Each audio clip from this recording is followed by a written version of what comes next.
Back for episode 214 of the Working Fans Podcast, and it has been a busy week in wrestling news.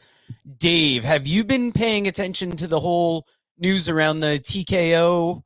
I don't know, what is it? The merger, them going public? So it's a merger.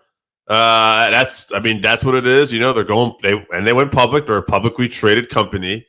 It's WWE and UFC, which was owned by Endeavor, and now partnered up with WWE and Vince. And now Vince, which I think is a major story too, is no longer the majority shareholder, which is incredible when you think about it. For like our lives as lifelong wrestling fans, we've only known one owner, other than the brief retirement. Isn't it funny that we talked more about a post-Vince WWE when we thought he retired, yet with this current situation, the decision making is out of his hands finally, and it's kind of the situation we thought we were getting back then. Absolutely, yeah, it is funny. It is strange. Hold on a second, I'm just sharing this, brother. I just think that the creative from WWE has been a lot better since Vince retired initially. And even when Vince kind of got himself back in, we haven't been subjected to the creative we had before. There was glimpses here and there, but for the most part, everything was running pretty hot. And what I find interesting too is the timing of all this. And a lot of it does appear to be coincidental, is that the WWE had this hot storyline with the bloodline, right? And now Roman had to step away for a bit. And even people were talking a little bit that match he had at SummerSlam with Jay, with Jimmy came up, like, wasn't quite hitting. Is it time to maybe finally do something else with the bloodline, Well, now the TKO merger's happened. Everybody's talking about this, and it just gets WWE hot again.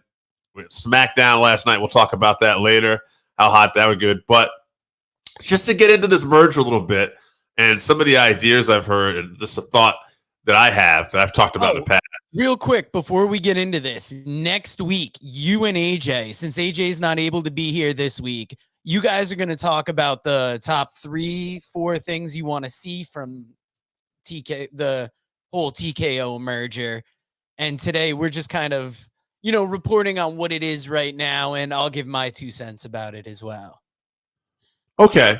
So what it is right now, it's just going to be these two companies coming together and help promote for one another. Sorry, trying to share stuff still. Here's the deal. What I find, we'll talk about this next week a little bit more in detail. But one of the things I heard that I thought fascinating is that there's possibly looking at bundling big weekends together. Meaning you have a Friday Night Live SmackDown. You could be like, say they're going to be in Australia or something like that. Then you have a big UFC pay-per-view on Saturday, and then a WWE premium live event on Sunday. And when I hear stuff like that, I just think, wow, what a massive amount of money that's going to be involved, to put that on, but then all the money they'll probably make. It's just incredible. And I'm sure we're going to see, go ahead, Joe. Well, the flip side of it is, think about the money they're saving, because they can rent the building for the weekend, get 3 events out of it over 2 companies. You get those 2 different or 3 different houses, and it just makes everything so much bigger. So it is smart in that way. I'm assuming you could probably do fan fests. We'll have to see where this is going. This is something we haven't seen ever. And this is going to be both companies, I think, operating at a bigger level. Absolutely. And I'll tell you a funny quote that I love too was one of the more silly things I've heard. Most of this has been pretty good so far, but one of the more silly things was this guy Lawrence. I can't remember his last name at the moment, but he's part of the team TKO, and he made a comment that our ultimate goal is to make all WWE fans UFC fans and all UFC fans WWE fans. And when they asked Dana White about this, he did kind of what you did, was very slow. He was almost smirking a little bit. He had to cover his face. And then Dana's like, Yeah, he's like, Lawrence, I love you, but that's the dumbest thing I've ever heard. And that made me like, okay, this man knows. Like, that's not what's going to happen here. That shouldn't even be what you should be happy because now you can get these different fan bases. Yeah, you'll get some crossover, but it's Yes. Like, so essentially they want to create TKO fans. And that way, I mean, it's hard to get 100% of anything, 100% of people to agree with you. If anything, you've got your toes in two of the biggest markets possible. And it's like, why would you not have those? Why would you want to make one big soup out of it and mix them together? I think you're lucky to be able to have one company controlling these two entities.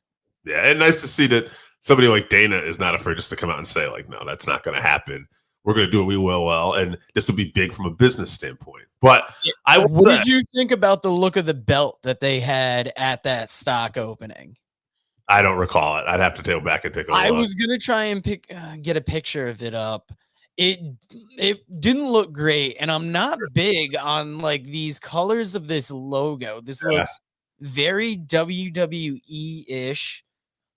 It's not awful, but it doesn't stand out necessarily. And I'm going to tell you, a logo that does stand out and a show that stood out huge last night was SmackDown. And I thought you were busy, so I'm watching SmackDown live, and I'm trying to get a short out of Pat McAfee making a surprise return. And then there was an even bigger surprise return seconds after I posted that. The Rock, baby, the great one, comes back. I mean, how big is this? If you're tuning in last night, you get Pat McAfee, you get The Rock, you get John Cena. It's wild to think you were going to get all those guys. Now, John Cena was the only one that was advertised. So from a rating standpoint, I'm kind of curious to see how they'll end up doing. I'm sure a lot of people will be checking out like YouTube clips and stuff after the fact, But it's that. Go ahead. What's that? A couple of the biggest things we noticed were the pop that Rock got and how loud and sustained it was, bigger than anything recently.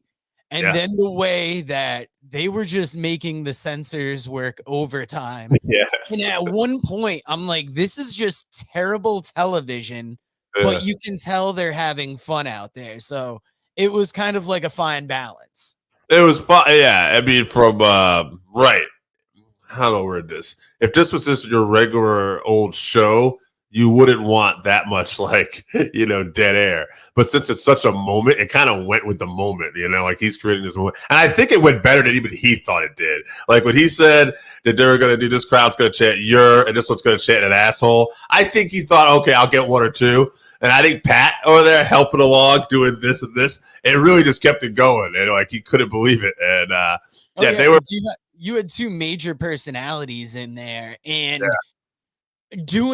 they're allowed a freedom that a lot of WWE superstars aren't necessarily allowed or comfortable with.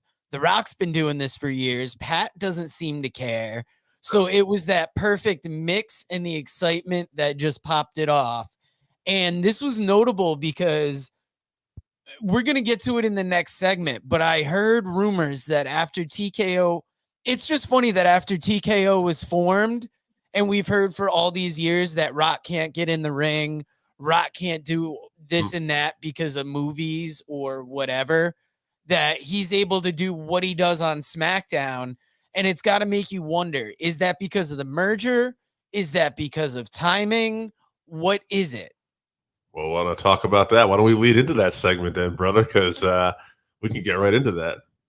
All right. Now, before we move on to that, what else from SmackDown caught your eye? Because it had some really big moments. I think LA Knight versus The Miz was another good one. So for me, I think LA Knight, the real highlight of that is afterwards he grabs that mic and says he wasn't joking. He wants gold. I don't care if it's Gunther. I don't care if it's Rey Mysterio. I don't care if it's Seth Rollins. And that last one, and I damn sure don't care if it's Roman Reigns. That was just that little bit of tease. And for LA Knight to be getting pops like that on nights when Cena and The Rock are back and you got all that, that's really good. That's really good for him. That's good for his name. That's good for his brand. And, I put out a video today on TikTok and YouTube. Who are you most excited to see back? And so far, the leading, and I'll just put this out there, the leading response has been LA Knight, which is crazy.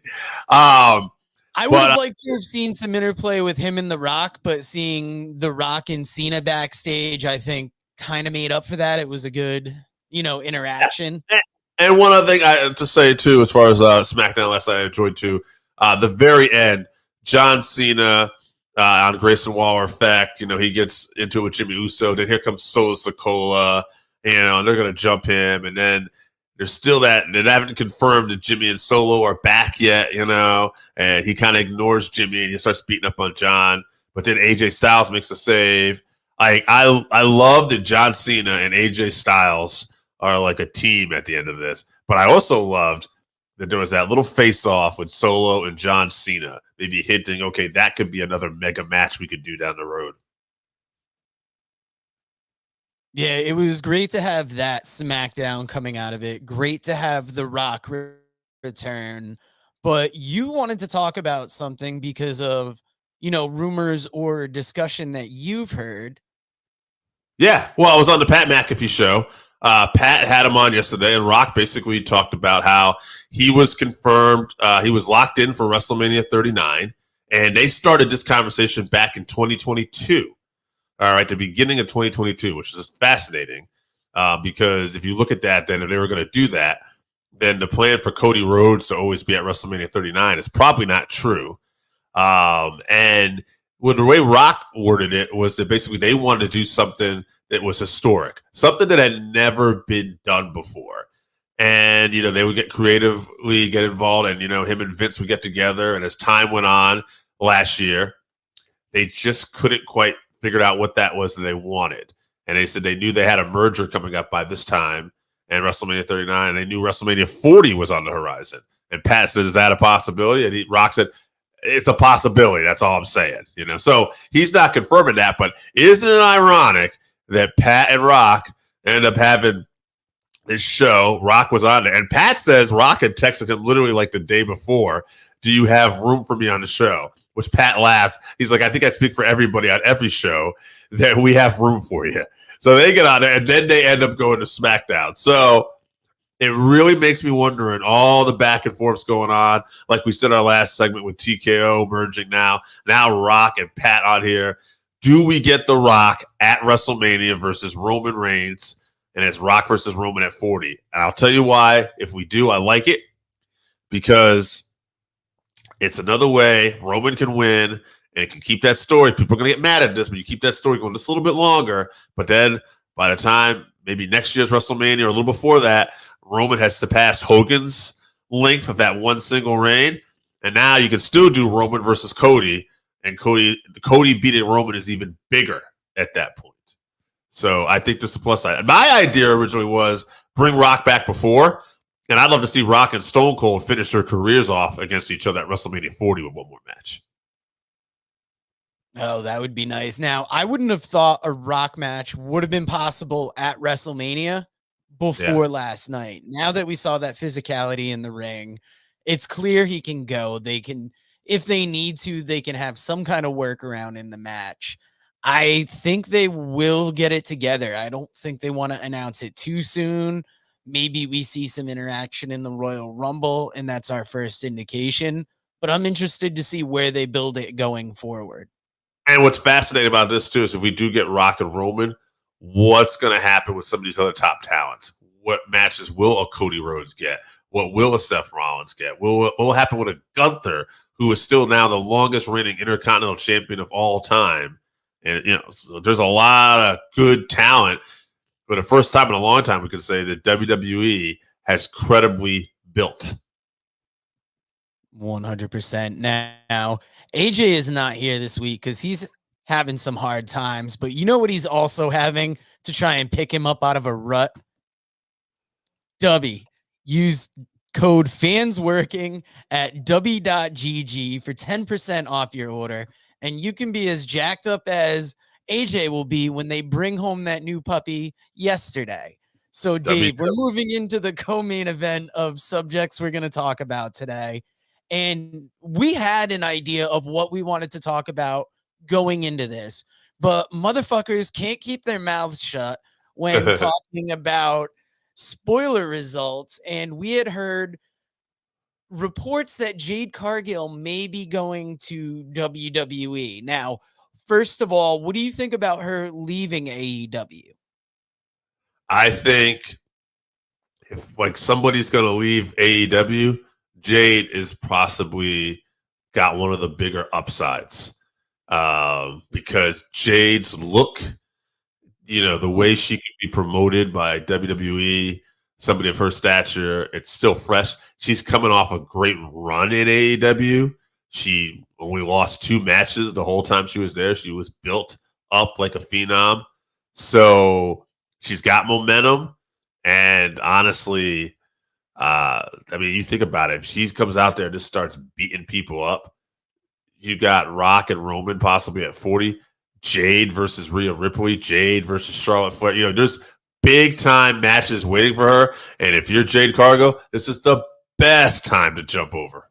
Now, I can't remember what podcast said it, but think about, so she's been coming up in the game at AEW. Yeah. But think about the practice and the wrestling knowledge she'll get in a WWE system, and she'll get better so much quicker, and she'll be able to live up to that status that kind of AEW promoted her at, but nobody ever really seemed to see her at. Yeah, and I mean, she's got Cody there too. I know she's worked with the Nightmare Factory and stuff before too. So now you're going to have people that, generally want to see you succeed working with you at a high level. And then, God, yeah, if they send her to NXT, which I know some people probably won't, but I mean, you have Becky Lynch as the NXT Women's Champion after this week too. So there's a big match you can do there. And if you send her NXT, she's going to be working with Shawn Michaels, William Regal. I mean, you can't really go wrong with this. So I would not mind whatever they do with her. There's a lot of good things they can do with Jade here. I would say, keep her in NXT 6 to 8 months quietly. Don't put her on TV. Just have her wrestle. And then you can get her on the main roster where there are those bigger feuds you talked about, the Rhea Ripleys, the Charlottes. Imagine her versus Raquel Rodriguez. Or even going smaller, Io Sky, just the size differential, seeing somebody like Io Sky trying to work with a Jade in there, and right now she's the champion on SmackDown. That could be a fun little David and Goliath type story for the female division. Yeah, there's just so many more possibilities it adds. And I really think she's going to bolster their whole division. Now, I just want to make a mention that today in the mail, got the PWI 500. It's been a big thing being talked about, and possibly we'll have a mention on a future episode. I just got the mail before we did the episode, so figured I'd shout it out. And, there's going to be more than a couple people in that PWI 500 that might be the next to leave AEW. So this was the original topic.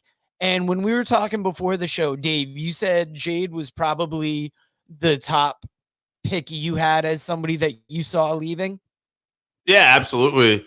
Even before all these rumors come out, she was somebody that I was really thinking about because she had disappeared from TV for a bit. And I mean, there was just such an upside there. And there had been stuff in her contract and everything. Like she had made some mentions on Twitter before where it almost didn't seem like she was happy. I don't want to speak for her though. So it seemed like this is interesting. Obviously, Brian Pillman Jr. Is the other one we believe is already signed. But, he's somebody that I hope we see at some point. I don't know off the top of my head. As far as people I'd like to see go, I don't think he's leaving anytime soon, but Powerhouse Hobbs would be another guy. Hobbs would do well over there. And when we're talking about people leaving, it's not necessarily in the CM Punk way, even though that's happened recently. We have seen AEW quietly part with people like Sonny Kiss, Joey Janela. There's been others that have been just kind of not renewed, your Marco Stunts. There have been people like your Codys, reportedly your Jade Cargills. Yeah. Brian Pillman, I believe you'd put in that kind of same category where it's almost them making a decision to go somewhere else. Yeah, for Pillman, Of it's the smart people too. of the people in there, I could see Powerhouse Hobbs. I'd say give Ricky Starks another year on Mhm. AEW and then go over to WWE and make your star that much brighter. Because look what he did going from NWA to AEW. Yeah, AEW to WWE could be 2 steps above. Put him in NXT. He could really bolster that division, almost like I see a Wes Lee doing right now. yeah, a lot of Now, good. Go ahead. A lot of good stuff though for Ricky Starks in the future for sure. He's one I would not mind seeing it all cross over to WWE, and he's another guy in that Cody Rhodes nightmare camp. I'm sure they would love to work with him. what about like a private party? You know, they have been underutilized as of late in AEW. There are injuries, but even when they're good, they're not necessarily featured as much as like a top flight. And you've got a similar team like that. So even though they would blend in WWE, I think Private Party could, benefit from going over there. Yeah, I mean, there's other people too. I don't know. I mean, this is obviously Ring of Honor, which is part of AEW. The Gates of Agony. I know they're not someone we really look at necessarily, but they're huge guys. That can move. I think that they could automatically go up there and create some havoc in the tag division. Reminiscent of like an Authors of Pain, I could see Yeah, that. Oh, I'm trying to think who else because I didn't make a list to this going in. I kind of wanted to do it based on feeling because with the AEW roster, you know who's featured, you know who's kind of the B-level stars, and then you know the people they have. Like, God, if I didn't think the WWE would screw up the Kingdom, I would say they would be great to go to WWE as a I would pay-per-view. trust him with that. But I would say another Brian interesting Cage, note. Go ahead. Brian Cage as well. Brian Cage is one I thought about. I'm a little obviously there's guys like Brock and Bobby Lashley and The Rock who have part-time status who are not under the wellness policy rules. I don't know what Brian Cage could pass the wellness test and what kind of contract he would have. But yeah, if you get Brian Cage there and you can work something out with him, my God, that look, the ability. I don't know why this guy's not doing more in AEW. But one other thing, interesting note, we are talking about people leaving. You said we're going to really necessarily talk about Punk. It's funny, though. Punk did some commentary last night for Cage Fighting, and he had to comment. They asked him, so you're not doing anything right now? And he said, no, I'm not going to be busy for at least the next 2 months. And it was very interesting. He put down 2 months in there. And some people speculate, will he show up in WWE? And I think it's very interesting because right now you have another Saudi Arabia show coming too, and you could hire a guy like Punk, do some business, make some big money, and there's a match with Roman Reigns. Just waiting. And I mean, that's just even reading like into it. If you look at it at the base level, when he says he has 2 months, that there's a 2-month no compete at the very least. And that's something that I don't even think Tony Khan has released. And Punk's not even necessarily disclosing that. He's just saying he's got that time frame. And it's interesting to see that could get out there through that. And another guy from a character standpoint left AEW with the world title at one point, got back, was calling himself the real world's champion, won that match with Samoa Joe in front of 87,000 fans. Like, he had some momentum with his character in terms of an in-ring status. So you bring him back, you bring back his history with WWE. It's a hot match with Roman Reigns, and it's not somebody that I necessarily think we're all going to see them putting the title on at this point. But much like they did with Logan Paul for a little while when they did that Logan Paul Roman before Logan had a loss, it was something unique and it got people talking. Definitely. Now, probably the biggest name that has always said he is likely to leave AEW has been talking about it, MJF. How do you see that going when he has to resign in 2024? Do you think he leaves? Not necessarily. He's one I don't necessarily see leaving because he's talked about it so much that I almost feel like you're kind of foolish to let him talk about this unless, you have something up your sleeve that they probably have him signed already. So I'm a little skeptical of that one. But, God, I mean, if he were to leave, the guy would do amazing. Like, you know what I mean? Like, he would do amazing. MJF's future in a WWE, especially with guys like Triple H and Regal over there, especially if they're running the creative, sky's the limit. The only thing that would get him in trouble would be maybe if he just went a little too far on the mic in that corporate setting. You never know how that could backfire on you. 100%. Now, AJ will be back next week. He had to take a week off because he's having some rough times. So send your well wishes next week. We are going to see the top 3 things that Dave and AJ want to see out of TKO. We would like to see MJF in WWE, but more importantly, I think we'd like to see him in Wrestleville. Read about the Northern Wrestling Federation in the book presented by Russellville.com, The Pro Wrestling Vault, Volume 2. Hear the story of Roger Ruffin, the man who trained Carl Anderson, the Monster Abyss, Jordan Clearwater, Chris Harrison, Jillian Hall. Plus 45 other short stories including Jazz, Bobby Eaton, Kamala, Thunder Rosa, Mario Mancini, Scott Casey, PJ Black, Kerry Morton, Sal Renaro, Jeremiah Plunkett, Colby Carino, Bam Bam Malone, and many others. Get your book today at Russellville.com. Russellville. It's where wrestling lives.